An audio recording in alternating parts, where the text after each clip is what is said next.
CBI को ऐसा क्या मिल गया जिससे गिरिबाला की बेल तुरंत रिजेक्ट हो गई? आगे क्या सीबीआई कड़ी सजा दिला पाएगी? पहले ट्रिशा का फरार पति समर्थ को पकड़ा गया और आज ट्रिशा की सास गिरिबाला को सीबीआई ने अरेस्ट कर लिया। पाठशाला में अब ट्रिशा शर्मा केस का चैप्टर। सवाल सिर्फ गिरिबाला की गिरफ्तारी का नहीं, सवाल यह कि गिरिबाला ने क्या सच में बहुत सारे सबूतों को इधर उधर कर दिया? सीबीआई को ऐसा क्या मिल गया जिससे गिरिबाला की बेल तुरंत रिजेक्ट हो गई? आगे क्या सीबीआई कड़ी सजा दिला पाएगी? कानून के बारे में एक पुरानी कहावत है कि चाहे कितनी दूर भाग जाए, कानून से बचकर निकलने वाला, कानून के हाथ बड़े लंबे होते हैं। अपराधी कितना भी बड़ा क्यों नहीं हो, कितना भी शयाना क्यों नहीं हो, पकड़ में आ ही जाता है। आज ट्रिशा शर्मा के केस में यह कहावत सच साबित हो गई बॉस। पहले ट्रिशा का फरार पति समर्थ को पकड़ा गया और आज ट्रिशा की सास गिरिबाला को सीबीआई ने अरेस्ट कर लिया। कल हाईकोर्ट ने गिरिबाला को लोअर कोर्ट से मिली अग्रिम जमानत रद्द कर दी। हाईकोर्ट में गिरिबाला की सारी दलीलें दरी की दरी रह गई। पहली बार गिरिबाला सिंह को जिस तरह भोपाल की एक लोअर कोर्ट से अग्रिम जमानत मिली थी, उसे देखकर पूरा देश हैरान।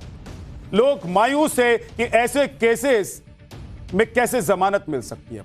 लोग अलग अलग प्लेटफॉर्म पर इस बात की चर्चा कर रहे हैं कि रिटायर्ड जज गिरिबाला सिंह ने अपने रुतबे का इस्तेमाल तो नहीं किया है, जबकि आप देखिए कि गिरिबाला सिंह पर कितने संगीन आरोप, दहेज प्रताड़ना और मानसिक उत्पीड़न ये आरोप है।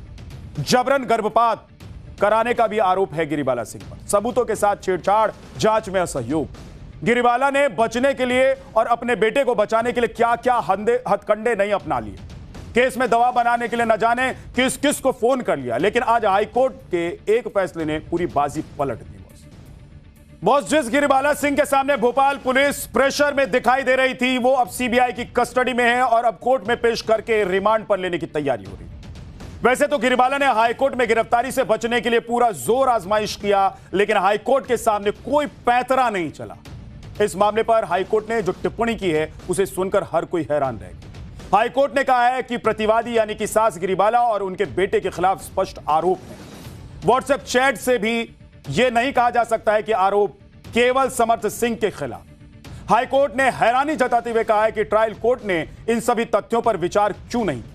हाईकोर्ट ने कहा है कि ट्रायल कोर्ट ने व्हाट्सएप चैट के आधार पर यह निष्कर्ष निकाला था कि आरोप सिर्फ पति के खिलाफ है, न कि प्रतिवादी यानी कि सास के खिलाफ।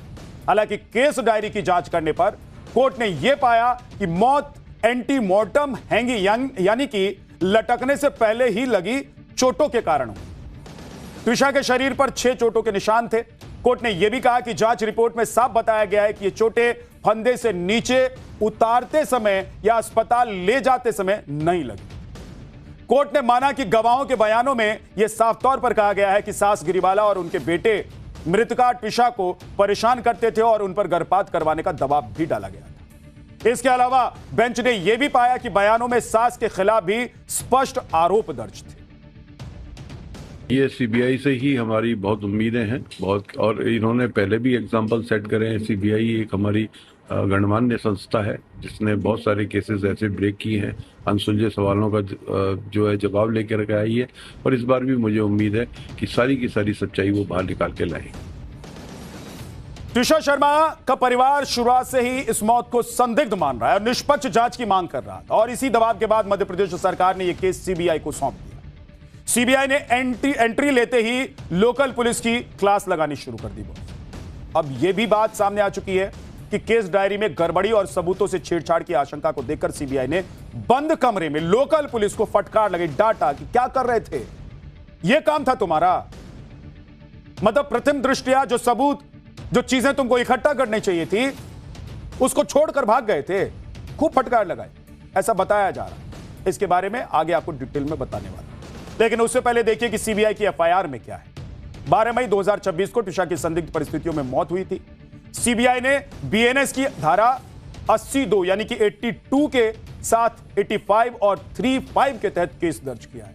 बीएनएस की धारा 82 यानी कि दहेज हत्या और 85 में पति या पति के रिश्तेदार द्वारा क्रूरता करना शामिल है। इसके अलावा दहेज निषेध अधिनियम की धारा 3 और 4 के तहत भी केस दर्ज किया गया है। एफआईआर के मुताबिक मृतका की शादी 9 दिसंबर 2025 को समर्थ सिंह के साथ हुई। शादी के बाद से ही ससुराल पक्ष पर दहेज को लेकर प्रताड़ना के आरोप थे। ट्रिशा को मानसिक और शारीरिक रूप से परेशान किया जा रहा था। मामले में समर्थ और गिरिबाला को आरोपी बनाया गया है। 12 मई की रात करीब 10:20 पर ट्रिशा की मौत की सूचना मिली। पुलिस और मेडिकल जांच में सामने आया कि महिला की मौत फांसी लगने से हुई। पिछली पोस्टमार्टम रिपोर्ट में जीवित अवस्था में फांसी लगाने की पुष्टि हुई है और इसके अलावा शरीर पर कई चोटों के निशान भी मिले, जिन्हें किसी भारी वस्तु या मारपीट से हुई चोट माना गया। सीबीआई अब कल गिरिबाला सिंह को कोर्ट में पेश करेगी और न्यायिक हिरासत की मांग करेगी और इस दौरान सीबीआई ने गिरिबाला सिंह के लिए लंबे सवालों की लिस्ट भी तैयार की। यानी जो गिरिबाला सिंह अब तक सवालों से बचती आ रही थी, वो अब सीबीआई के सामने चुप नहीं रह पाएंगी और उनसे जो प्रश्न पूछे जाएंगे उसका जवाब उनको देना हो। और उसमें पहला सवाल तो यही बनता है बॉस कि 12 मई को मौत की रात पूरी घटनाक्रम और आखिरी कॉल कटने के बाद हुआ क्या था। घटना की रात ट्विशा ने 9:41 पर अपनी मां से बात की थी, जिसमें पीछे पति समर्थ के चिल्लाने की आवाज आ रही थी और फोन कट गया। अब सीबीआई पूछेगी कि उस दौरान दोनों के बीच में किस बात को लेकर झगड़ा हो रहा। जब ट्विशा के परिवार ने दोबारा फोन किया तो गिरिबाला सिंह ने फोन उठाकर सिर्फ यह क्यों कहा कि वो अब दुनिया में नहीं रही और कॉल काट दी। उन्हें तुरंत मौत का पता कैसे चला। इसके अलावा ट्विशा को अस्पताल ले जाने में देरी क्यों हुई। सीबीआई की एफआईआर के मुताबिक दिसंबर 2025 में शादी की विदाई के समय गिरिबाला सिंह पर 2 लाख रुपए की मांग करने का भी आरोप। इस लेन देन और मांग के पीछे की क्या सच्चाई है। पोस्टमार्टम रिपोर्ट में ट्विशा को जिंदा रखते हुए फांसी लगाने की जो पुष्टि हुई है, लेकिन ट्विशा के शरीर पर चोटों के निशान भी मिले।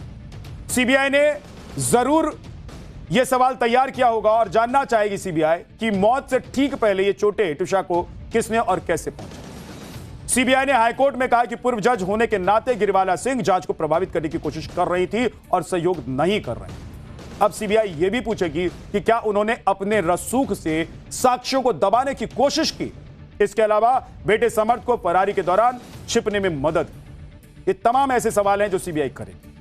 ट्विशा की मौत को लेकर अब सीबीआई हर पहलू को बहुत बारीकी से जांच कर रही है ताकि ट्विशा के गुनहगारों को सलाखों के पीछे पहुंचाया जा सके। और यही वजह है कि सीबीआई की टीम समर्थ को लेकर उसके घर पहुंची, जहां पूरे घटनाक्रम का सीन रिक्रिएट किया गया। सीबीआई ने घटनास्थल यानी कि कटरा हिल्स वाले घर में ट्विशा शर्मा के अंतिम घंटों को फिर से रचने के लिए टनल व्यू तकनीक का इस्तेमाल किया। इसमें क्राइम सीन का 3D वर्चुअल मॉडल तैयार किया जाता है। दरअसल सीबीआई इस डिजिटल रिकंस्ट्रक्शन से यह जानना चाहती है कि घटना के दौरान ट्विशा घर के किस किस लोगों से और बात कर रही थी, संपर्क में थी, कहां कहां से होकर वो गुजरी थी, ताकि पूरे घटनाक्रम का एक सीक्वेंस तैयार किया जा सके। सीबीआई मिनट टू मिनट की टाइमलाइन तैयार कर रही है, जो मौत से पहले ट्विशा से जुड़ी हर गतिविधि जैसे कि बातचीत और डिजिटल एक्टिविटी को बारीकी से ट्रैक करती है। इसके अलावा CCTV footage, phone data, wifi log, call detail record और कैमरों की फॉरेंसिक मैपिंग को मिलाकर घर का एक वर्चुअल वॉक थ्रू तैयार किया जा रहा है। सीबीआई की टीम इस बात की भी जांच कर रही है कि क्या घटना के बाद किसी डिजिटल सबूत के साथ छेड़छाड़ की गई, उसे हटाया गया या छुपाया गया है। अभी फिलहाल गिरिबाला सिंह के साथ जो पूछताछ हुई है उसमें एक सवालों की लंबी फहरिस्त है।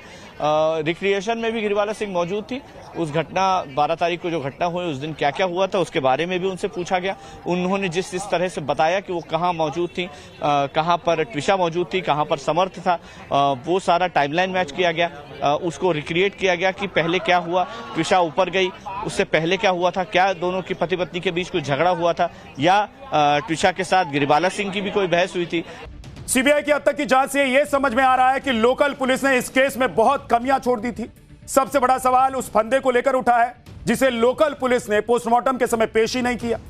अब यह जानबूझकर किया गया या किसी के दबाव में, इस बारे में सीबीआई को पता करना होगा। हालांकि सीबीआई की टीम ने भोपाल पुलिस से ट्विशा केस डायरी और फॉरेंसिक दस्तावेज के साथ पोस्टमार्टम रिपोर्ट और डिजिटल सबूत अपने कब्जे में ले लिए, लेकिन इन दस्तावेजों को देखकर सीबीआई अधिकारी भी हैरान रहे। सूत्रों के मुताबिक जब कटरा हिल्स थाने के एसएचओ फाइलें सौंपने के लिए पहुंचे तो डॉक्यूमेंट्स बहुत बिखरे हुए तरीके से रखे हुए थे। अब सोचिए, इतना गंभीर मामला, ऐसा केस जिस पर पूरे देश की नजर है, उसकी हालत यह चल रही है। इसे देखकर सीबीआई ने अधिकारियों ने बहुत नाराजगी जताई और डांट फटकार लगाई। सीबीआई ने इस लापरवाही पर फटकार लगाते हुए सारी फाइलें सही क्रम में लगातार दोबारा जमा करने के निर्देश दिए। पाठशाला का अब अगला चैप्टर। 15 साल के बच्चे में तेंदुलकर, सहवाग, कोहली, शर्मा, धोनी एक साथ। सच में वैभव सूर्यवंशी ही इंडियन क्रिकेट के नए लिटिल मास्टर हैं क्या? डॉन ब्रेडमैन की किस खासियत को वैभव ने अपनाया जिसकी दुनिया भर में चर्चा हो रही है? वो राज जिससे वैभव छक्के पर छक्का ठोक रहे हैं? सूर्यवंशी का ऐसा तूफान टीम इंडिया में सिलेक्शन की मांग? क्या अगला T20 वर्ल्ड कप खेलने का रास्ता साफ हो गया है?